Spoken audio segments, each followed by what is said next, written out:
Hello, folks.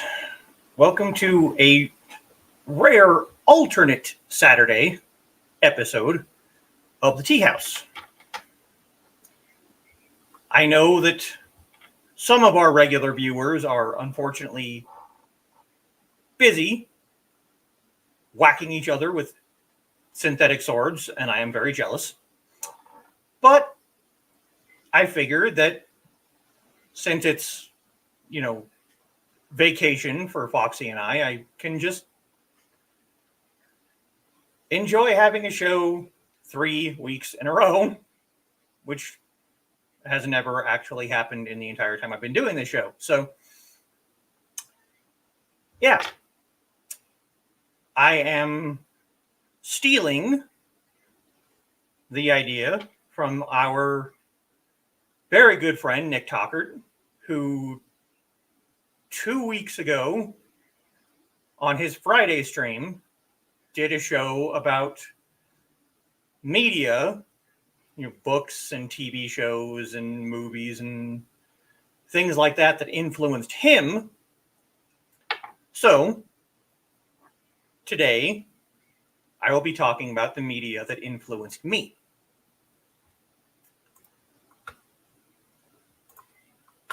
But first, check on the comments.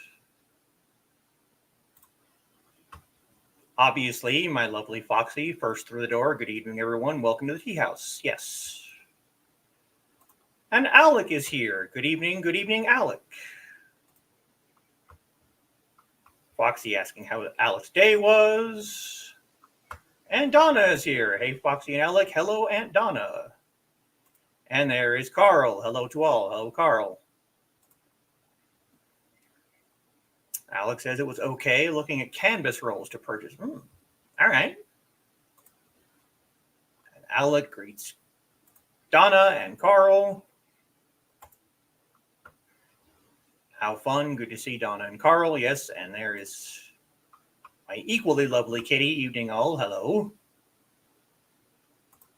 I think a couple of our usual crowd are doing the sword fighting demo. They'll have to catch up later. Yes. Like I said, I'm very jealous, but not really much that can do about it when I'm several hours, multiple time zones, and a few states away. Donna, hey, Woodsman Dude, and hey, Kitty, yes. And Carl greets Kitty. Bit busy tonight, and that's all good. Yes, it's, it's cool. Donna's stuck in traffic. Oh, no. Hopefully she'll be here sooner or later. Ugh. Traffic sucks. Traffic is never fun. Yeah, traffic is awful. We don't like traffic. Deployed a Munzie. Oh, of course you did. Hear him getting ready in the other room? Yes. And Dan is here. Good evening. Good evening, Dan. Foxy greets Dan, and Carl greets Dan, and Donna greets Dan. Don't forget to like and share. Yes, thank you, Donna. Dan was like number 1. Oh, all right. What was the first time you remember seeing a sword that made you want to pick it up? Oh, boy. So, it is too damn hot for hot tea, so we're doing more of our cold blackberry tea today because it's 90 degrees. It's just too damn hot for hot tea.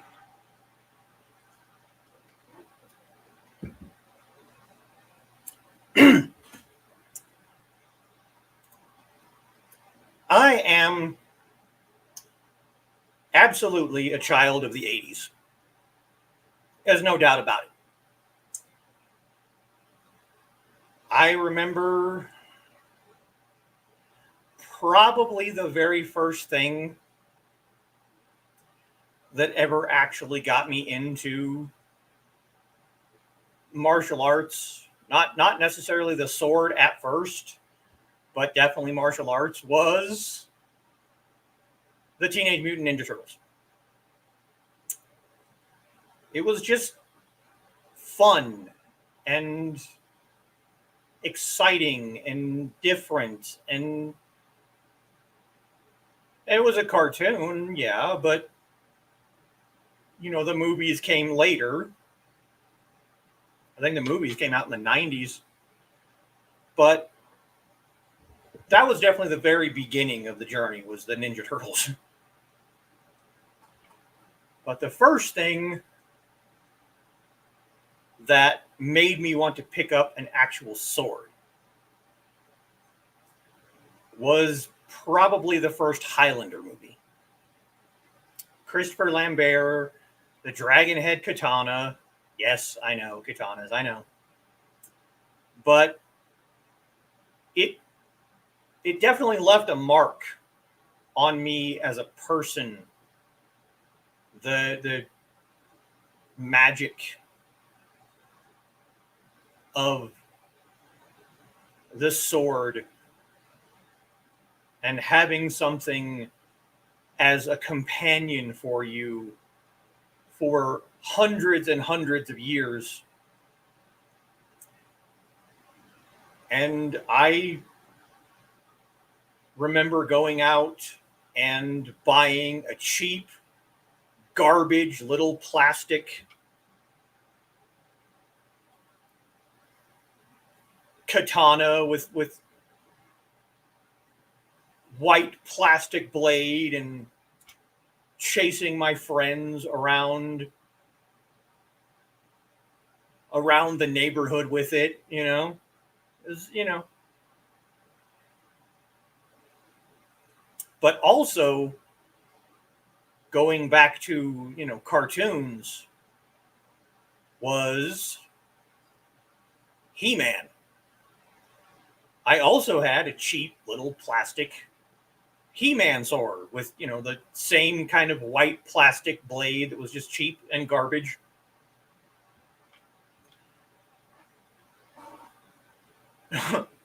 Okay, yeah. I actually have to tell this story. Because it kind of and yes. Feel free to ask your own questions, yes. And Thundercats, yes. But this was definitely before that. This might have actually been, yeah. I think the He-Man sword was actually before Highlander. I had the cheap, plastic He-Man sword, and my next door neighbor had 3 kids, much like my relatives, my family. There was, an older daughter, a middle child that was my age, and then a younger child. And for some reason, I don't remember why, my younger sister got into an argument with the middle child that was my age, and he grabbed a leash for one of their dogs and was swinging it and whacked my sister in the head with a dog collar. And me and my older brother ran into our room because we shared a bedroom. We ran into our bedrooms, grabbed our He-Man swords, and went out to the front yard to threaten our neighbor with cheap plastic swords. And it worked. He backed off. Now, that might have been because it was 2 against 1, but it still worked. So, yeah, that was probably the very first thing that made me want to pick up a sword was He-Man and the He-Man sword. And then, of course, the Thundercat sword. I had one of those that had the little light-up sigil in the middle. then Highlander, and the Highlander TV series. Carl says, when I was growing up, it was Zorro in black and white. I'll get there. Donna was going to say Zorro, incorrect. Viking movies, of course. And pirate movies, yeah, I'll get there too. Doug Fairbanks or Guy Williams, Carl. Guy Williams at least. Cheap plastic swords can hurt. Well, see, you have to realize, Carl, these were hollow.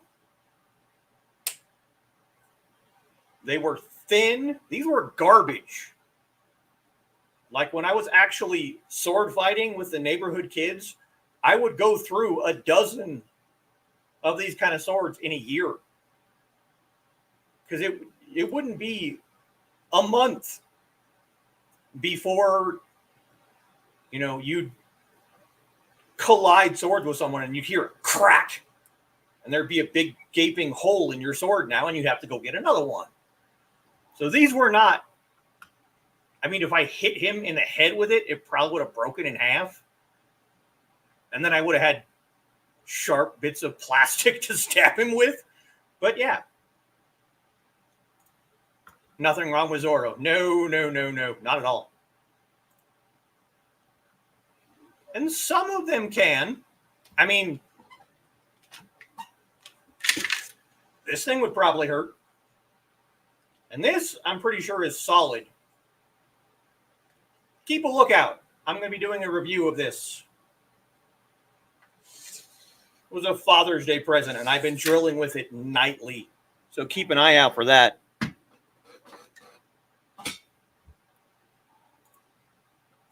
Robin Hood movies, fight with Basil Rathbone, yes. Trust me, I'll get there. Because after the cartoons, Mosley avoided the ceiling even. That's because it doesn't reach. It's not long enough to get to the ceiling.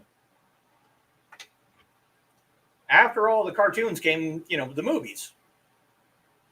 Highlander was a big one. All of the Highlander movies, actually. Doing better than Nick. Well, I will neither confirm nor deny that there are gouges, scratch marks, and other various marks on my ceiling from different weapons. Yeah. The Highlander movies.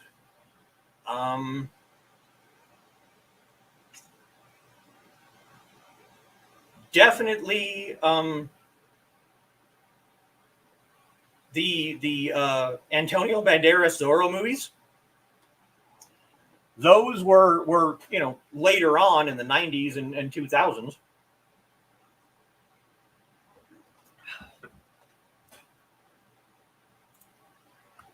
I think we have higher ceilings.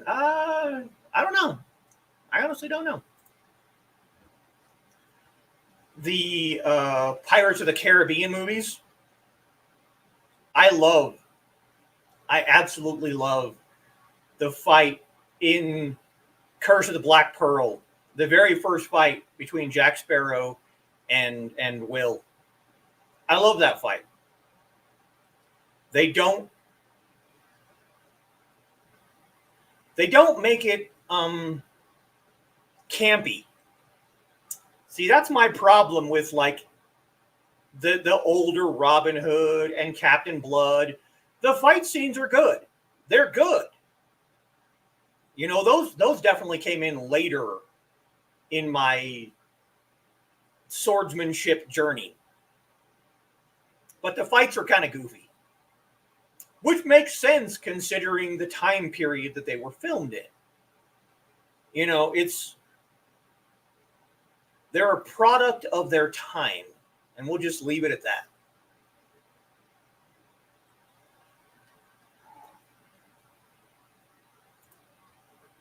I can just see when they move out, they're painting the ceilings. Like, what did they do? Yeah, there's still bits of dried silly string in small areas on the ceiling from a surprise party that was thrown shortly after we first moved in. So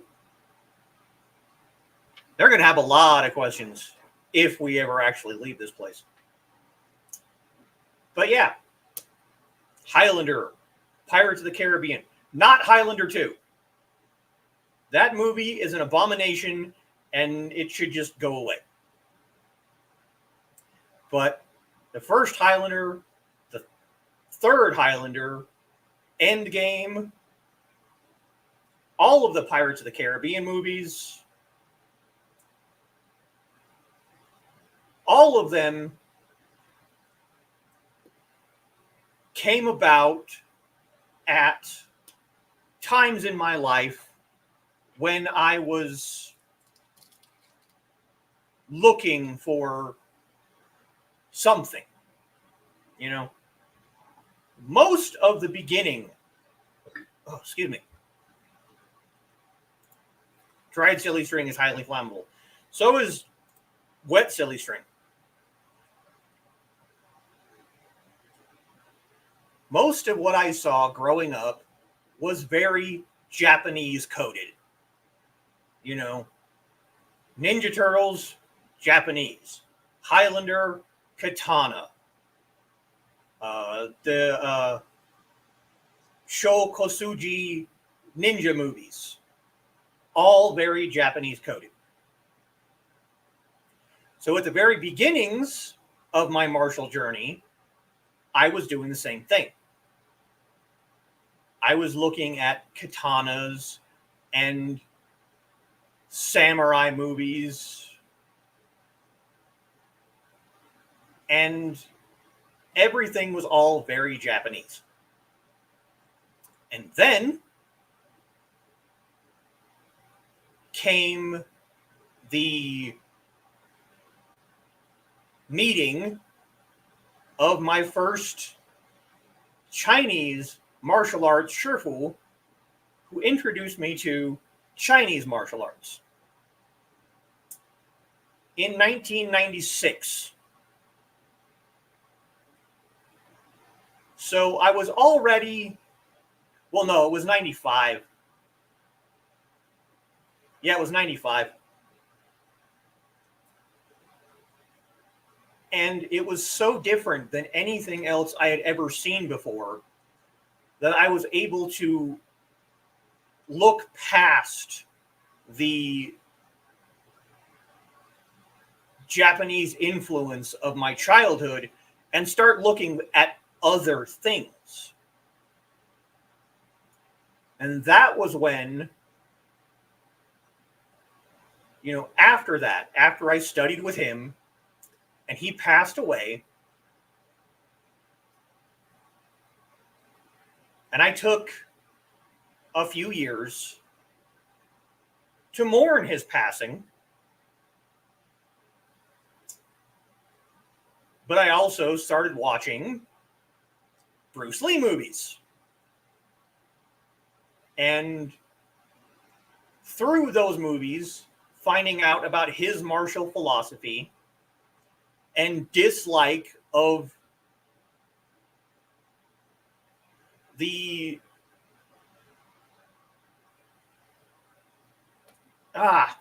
what's the word? Restrictiveness of having a style, of a form. You know, a lot of people who know Bruce Lee know the quote that I posted at the beginning of the water episode. Here, let's see. I think it's still in my brand. This one right here. Empty your mind. Be formless, shapeless, like water. Now you put water into a cup, it becomes the cup. You put water into a bottle, it becomes the bottle. You put it in a teapot, it becomes the teapot. Now water can flow or it can crash. Be water, my friend. Yeah, that quote right there. He disliked styles, forms. because it restricted you in such a way that it made it almost impossible for you to act in the moment, because you're like, oh, if this happens, I'm supposed to do this and then this and then this. And he was taught a style in his youth. He was taught Wing Chun from Yip Man. But as he grew up, as he got older, he realized that styles restrict you. And so in high school, watching his movies and then reading the book that he wrote about his martial art, which actually that book is not about a martial art. It's more of a martial philosophy. And I found that at a time when I was feeling pretty aimless. You know, I had spent most of my childhood learning about Japanese martial arts, the Karate Kid movies. We can't forget those. The Karate Kid cartoon that came out. I think it was in the 80s, but I could be wrong. Could be the 90s. I don't know. But finally getting into Chinese martial arts and then losing my teacher, I was feeling lost. But then, you know, going and finding out that, oh, no, you don't need a style. You don't need a restriction. You can just be you. And then in probably 2000, Crouching Tiger came out. And Crouching Tiger introduced me to the entire genre of the Chinese wuxia movie. Wuxia movies are basically Chinese superhero movies. You know, all of these people have fought and trained for so long that they've been able to train their body to the point that they can do superhuman things. When I saw Crouching Tiger the first time, I knew. I mean, I had done some sword training with my first Shifu. Little bit, not a whole lot. But when I saw Crouching Tiger, I'm like, oh, this is where I have to go. And I went down a rabbit hole. And I watched old black and white wuxia movies when I could find them.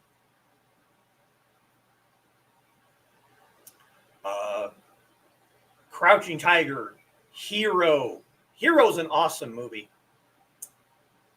House of Flying Daggers, Curse of the Golden Flower. I was immersing myself in this genre of film. And yes, I realize I'm not an idiot. I realize that the sword fights in these movies are not realistic. I hate that term. Because these people are having to go through training, if they don't already have it, that a lot of people don't realize what goes into these kind of fight scenes. You have to have split-second reactions so you don't get hit in the face. Thought I silenced that. I did. Ew. Nugget.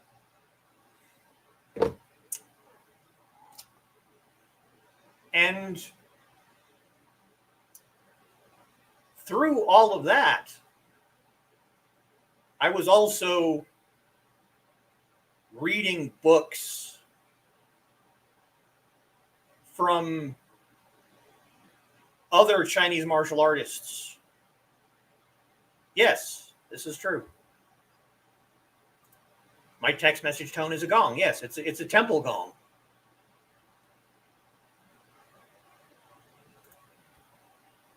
Having had my bell rung in a helmet, I certainly understand not wanting a sword to the head. Yeah.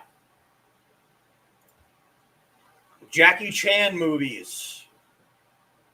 Both his Hong Kong movies and the ones he made over here. There was a TV series in the mid-90s called Martial Law with Sammo Hung. You get to see these people fight with things that aren't considered weapons. And they all influenced me into the person I am today. Yes, there's bloopers, I know. That's the downside of doing these things live.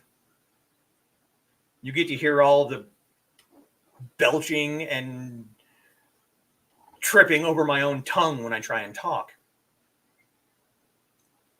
But yes, Bruce Lee movies, Jackie Chan movies, Sammo Hung, wuxia movies. These all influenced me into the Chinese martial artist. But through that, I started looking into, looking into other styles. And that's when, the Zorro movies came along, and Pirates of the Caribbean, Count of Monte Cristo. I love Count of Monte Cristo. That is an awesome movie. And I'm talking about the Guy Ritchie Count of Monte Cristo. The old black and white Count of Monte Cristo, I watched that later. Princess Bride. We cannot forget Princess Bride.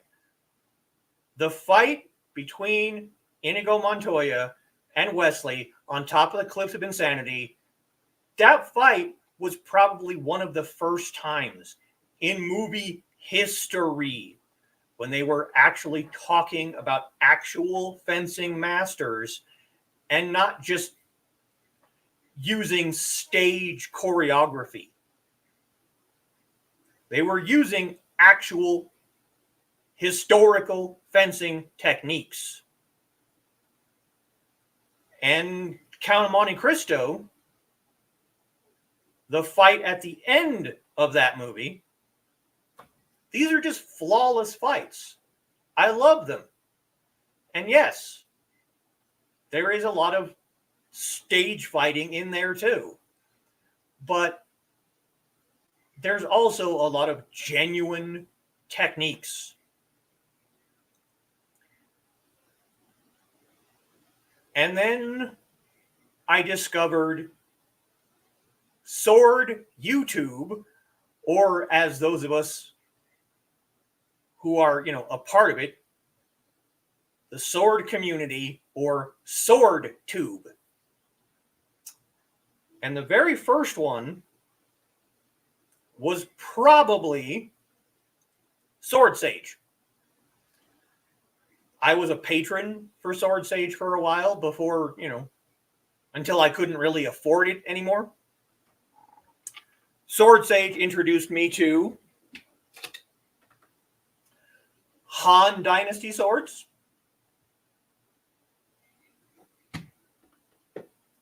through Sword Sage, I found out about Scala Grim and Scala Gladiatoria and Todd Cutler. All of these definitely helped me to learn more about different styles of fighting. I also have to give credit to our very, very awesome friend Nick. Because I found the Historical Fencing Guild through Sword Sage, and now through Nick, I have all of these lovely people in my chat who have become my sword family, even though I have never met any of them face to face. But when you start down a path in the martial arts and you only go down that path, you're only going to go so far. Because you have to know how to... If you're only learning about your own style and you come across someone who doesn't fight like you, it's going to throw you off. And I tell all of my students that to understand your opponent, you have to understand how they fight.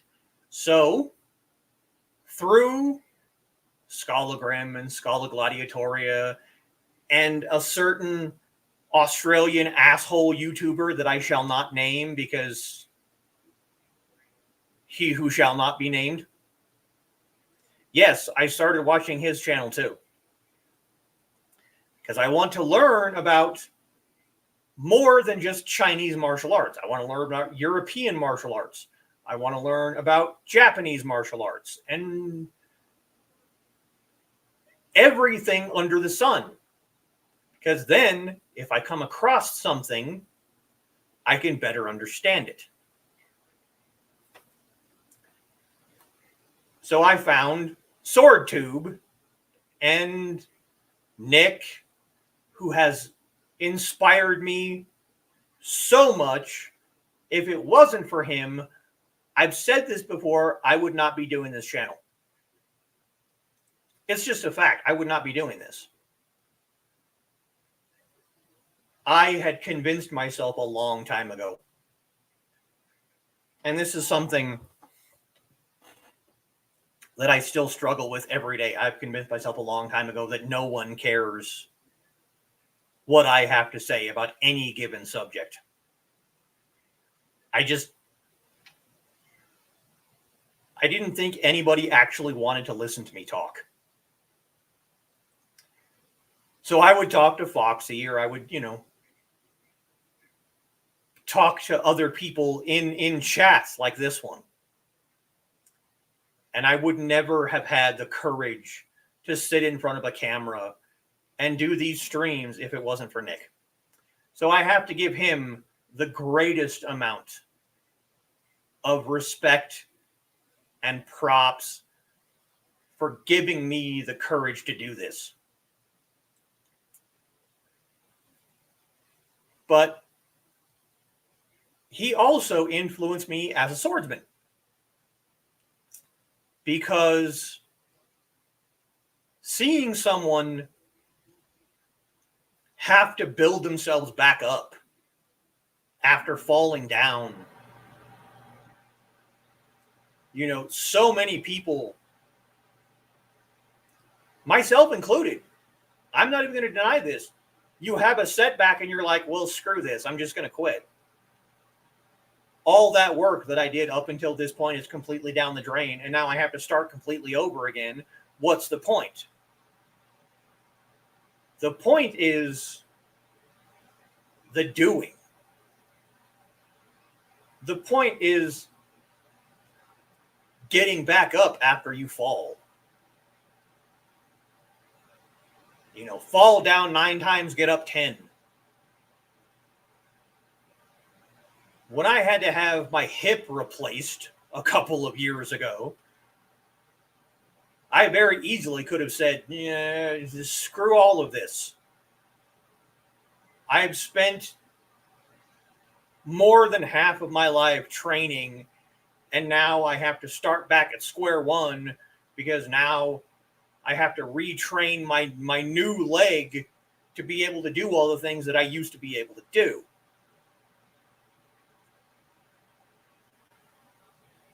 I could have given up, but I didn't. Because of Nick and people like him. There are other people that I have discovered through YouTube. There is a lady in Canada that I am friends with on Facebook.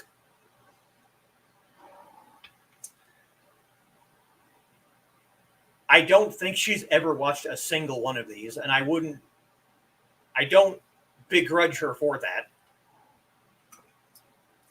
But she is a HEMA instructor. And she has quite a few, we'll say, medical difficulties that make her training more difficult. But it doesn't stop her. She keeps going. She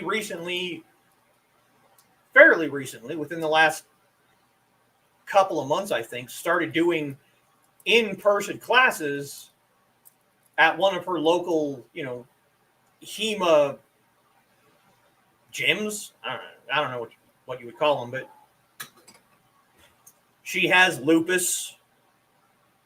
I think she has some form of celiac disease, which doesn't really have a whole lot of effect on, martial arts. You just have to be really, really careful what you eat.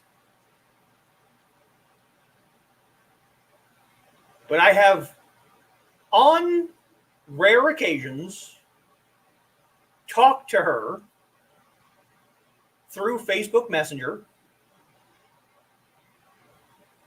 I send her little messages here and there, and I sent her a message when I first sent her a friend request on Facebook telling her what an inspiration she is to me and to a certain other person. So that's kind of where I got, or how I got to where I am today, where I no longer really have a strict style to my fighting.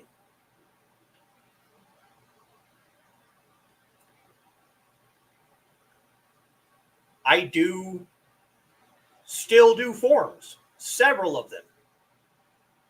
I do Mantis, I do Bagua, I do Tai Chi.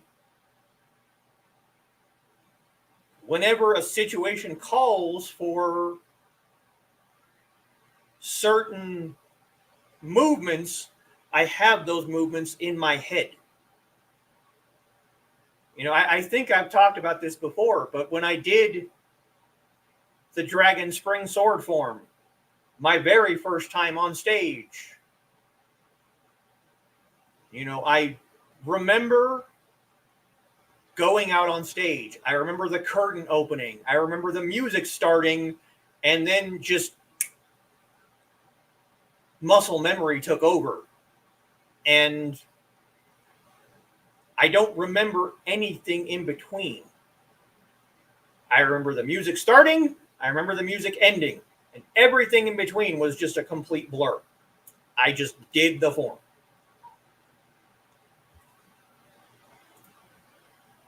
Dan says, after the motorcycle wreck, I had the bike rebuilt and made myself ride through the same intersection where the drunk driver caused the wreck. I wanted to overcome any PTSD the wreck could have caused.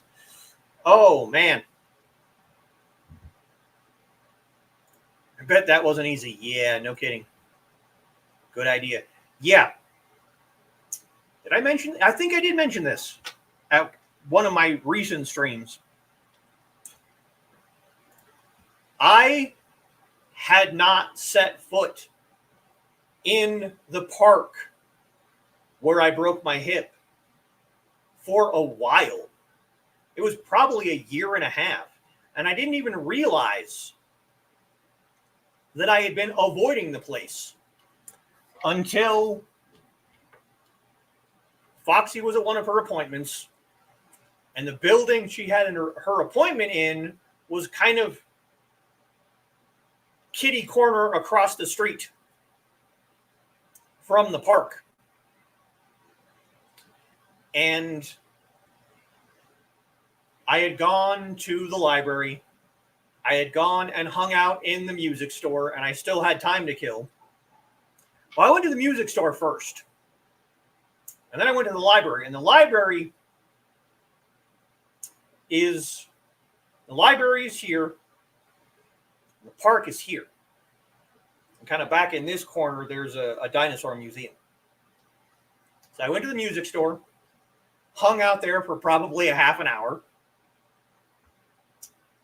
Then I went to the library, couldn't find any books. And I'm walking out of the library, and I'm on the sidewalk in front of the park. I just had this moment like, holy expletive.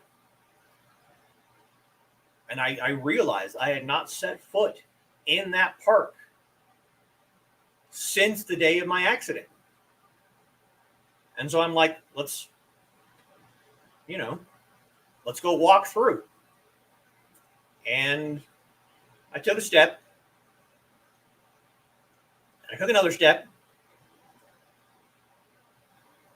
And on the third step, I couldn't walk forward. I couldn't make myself keep walking. I started to hyperventilate. And I think, based on some of what other people have told me, I started to have a panic attack. And I did some deep breathing, closed my eyes, centered myself, and I made myself keep walking. And I walked right up to the stairs. And I sat down, and I just sat there, and I cried. Sitting on those steps, thinking about what happened to me, and thinking about what I just accomplished. And one of the people that I thought about when I was making myself walk, when I was thinking myself move, was Nick and the girl up in Canada. Her name is Kimberly. I was thinking about them and thinking about they don't let things stop them from doing what they want to do.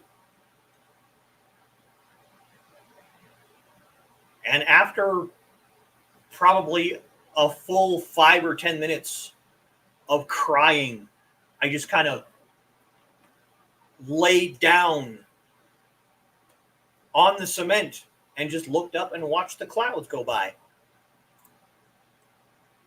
It was intense. And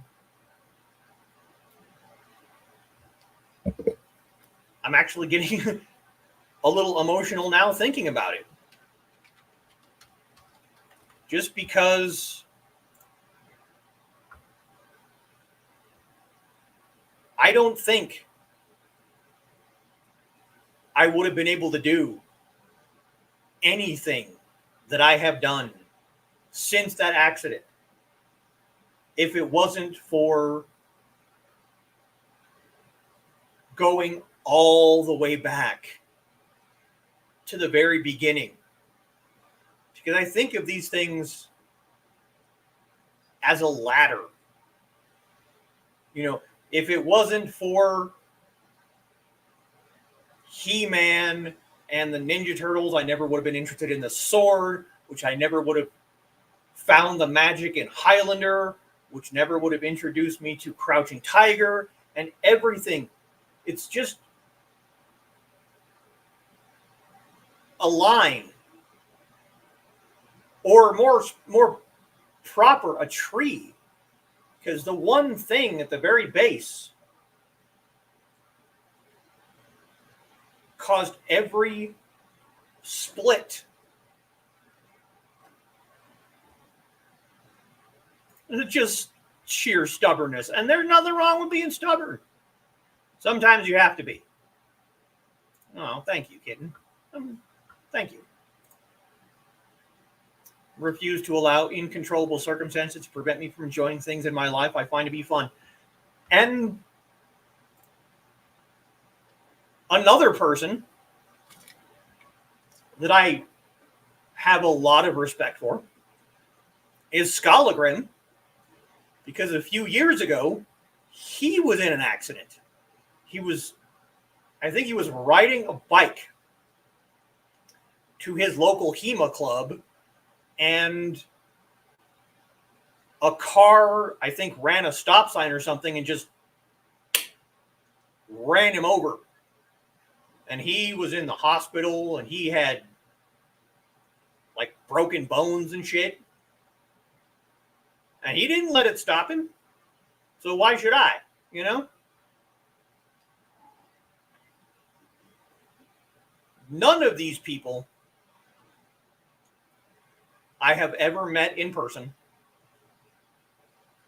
I have interacted with a minute degree online. But every single one of them has influenced me in some way. Even the Australian asshole. Because he taught me what I don't want to be. I don't want to be an arrogant, well, actually, no, I don't want to be that guy. If I'm wrong, I want to know I'm wrong. And I want to be able to say, okay, I am wrong. I don't want to be the type of person who knows nothing about historical martial arts, but writes a fantasy book and decides that the style that he wrote into his book is the end-all be-all of fighting. I don't want to be the type of person who looks at another fighting style and goes, well, that wouldn't work because that wouldn't work against my style. Bullshit.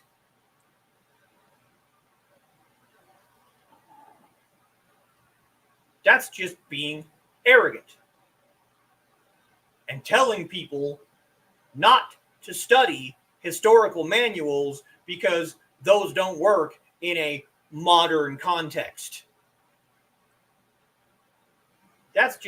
You're just insulting these people who wrote these manuals. They weren't doing this stuff for fun. They weren't doing it for exercise. The people who wrote these historical manuals, who wrote these treatises, were basing it off of real life war experience. Not going out in your backyard and playing around with your friends. Fiore, Lichtenauer, Qi Jiguang, these people fought on battlefields against other people and wrote these things down so that other people could learn them. And now you're standing there trying to say that their life experience, their life's work is not worth your time? Won't you?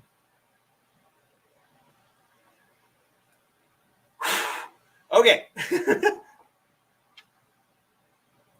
Almost said a word that I probably shouldn't say on YouTube. Influences are not always good.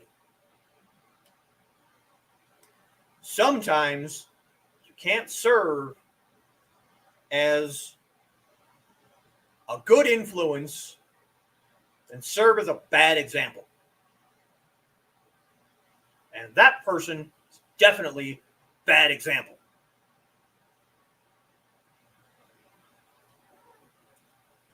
And then you have Dr. Yang Jung-Ming. All of his books are awesome. Those definitely influenced me. Now that we're at the last 8 minutes of the show. Donnie Yen as a human being. Jet Li as a human being. They have all influenced me as well. The Ip Man movies brought Wing Chun to an audience that had probably never actually experienced true Wing Chun fighting before.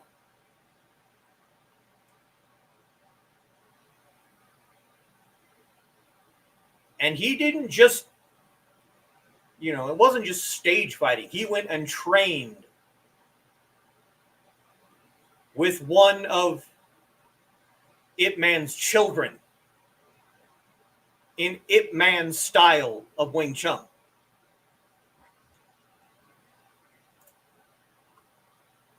Lots to be learned from Machiavelli. Yeah. There's lots to be learned from everyone. I still consider myself to be a student. I've been doing martial arts for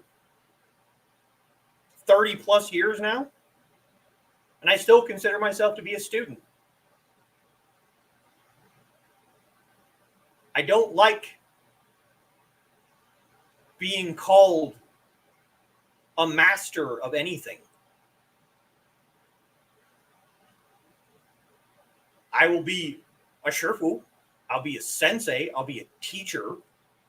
The teachers don't stop learning just because they've gotten the title of being a teacher.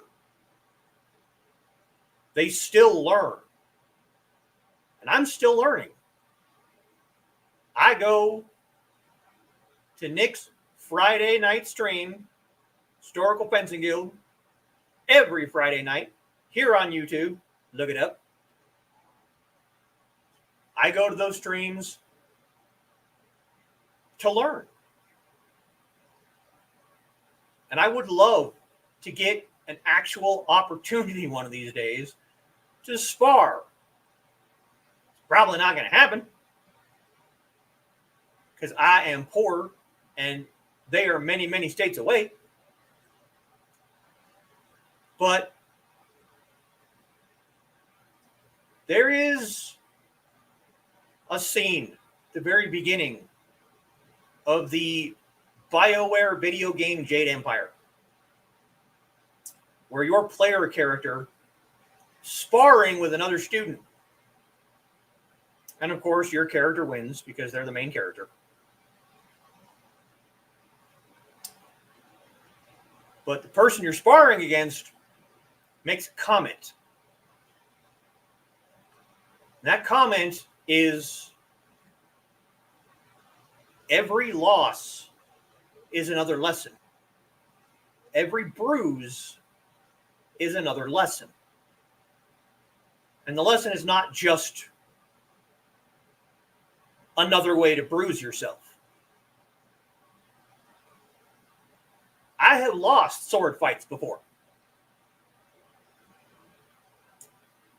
And I don't take those as losses. I take them as lessons.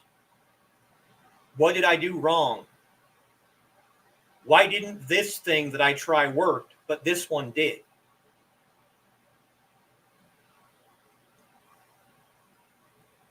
Even if Nick or Joe or Trey or Richie kicked the ever-living crap out of me in a sparring bout,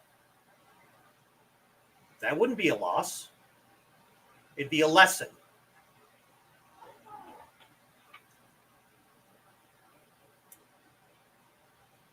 When I was doing Boffer here in my local town, for people who don't know, Boffer is taking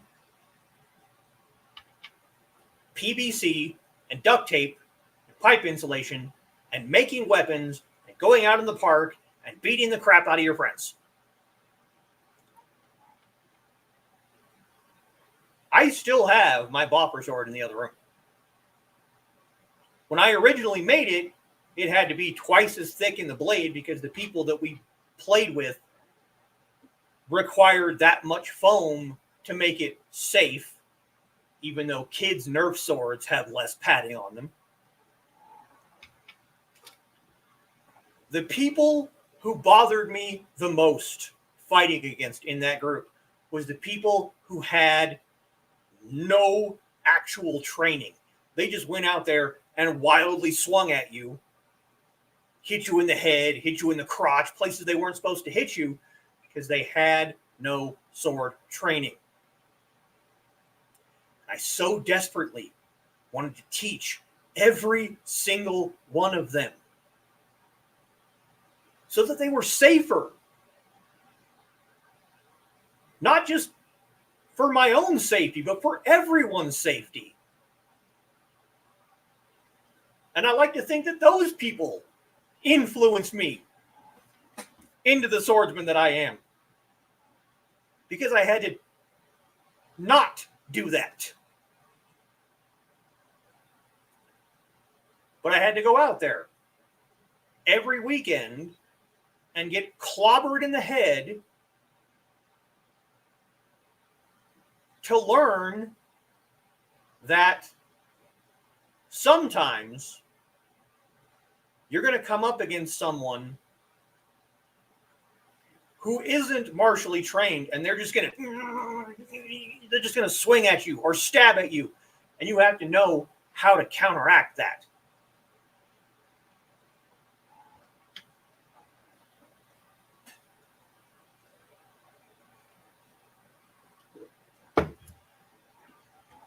Everything is a lesson. Everyone can be a teacher.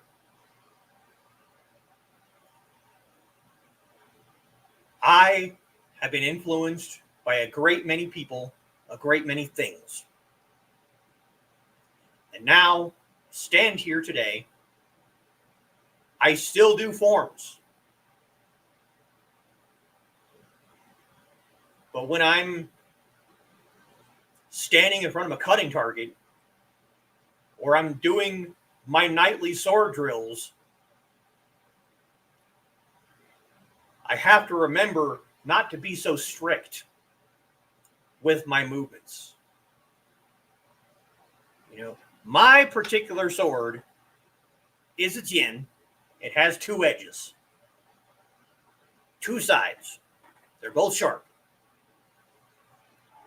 Don't just cut with one side. You know, don't just all of your strikes coming from one edge. You have to know how to cut with the back and be able to, you know, cut with all sides.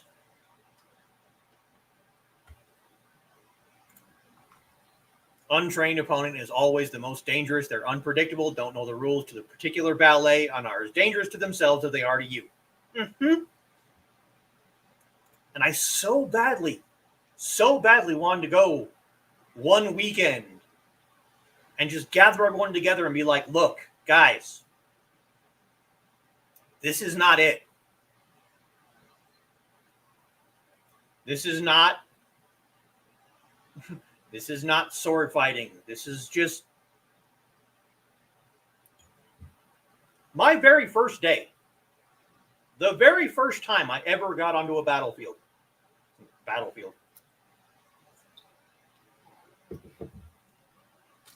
The leader of my group, we got to the park. It's at a local park that's just a little bit a ways away from my apartment. There is a castle. It's a child's playground. There are swings and stuff there. We got to the park in the parking lot, and their idea of going over the rules and safety is to be like, okay, you have this guard, you have this guard, you have this guard. This is how you block. This is how you strike. Let's go. What the hell is that? You're not actually doing anything. That's not actually teaching anybody anything. And I really had to hold myself back from wanting to go out and teach these people the proper way to sword fight. There is a basketball court right there. You look out this window, go across the grass, hop a fence, and there's a basketball court right there. There's also a big empty dirt field back that way. And I will look out this window or out the window in the door. Hoolie. There she is. She's making her appearance. I will look out that window. I will look out that door, and I will see kids fighting with sticks. And I will sit and watch them for a while. And the teacher in me, the Sherfu in me, wants to go out there and be like, no. Do this, then do this, then you can do this, and then go over and do that. I want to teach them. But I don't. But I want to. I will always be a teacher, but I'm a student first. And watching these young kids fight, and they're always young. You very rarely see teenagers out there doing it because it's not cool anymore. It's always young children. Sit and watch them, and then I'll start going over in my head. Oh, I would have done it this way. I would have done this. I would have blocked this and then struck here. I'm still learning from little kids who are just out there playing with sticks, just like I did as a kid.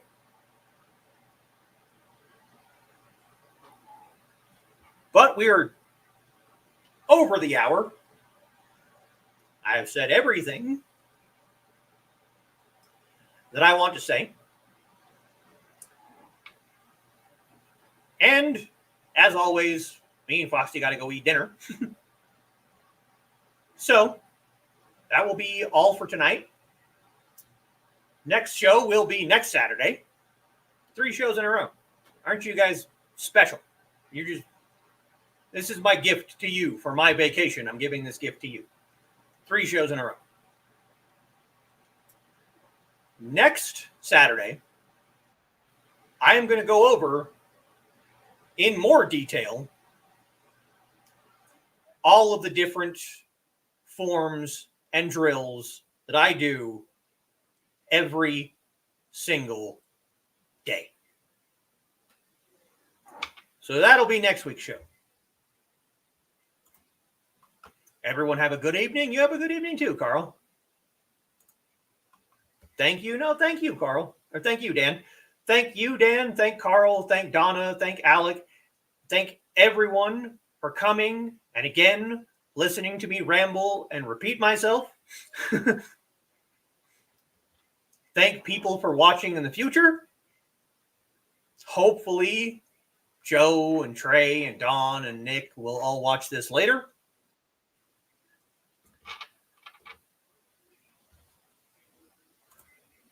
Have a nice night, everyone. Might see some of you later on this evening or early tomorrow morning, perhaps. Thank you for coming. Like and share, subscribe. 再见。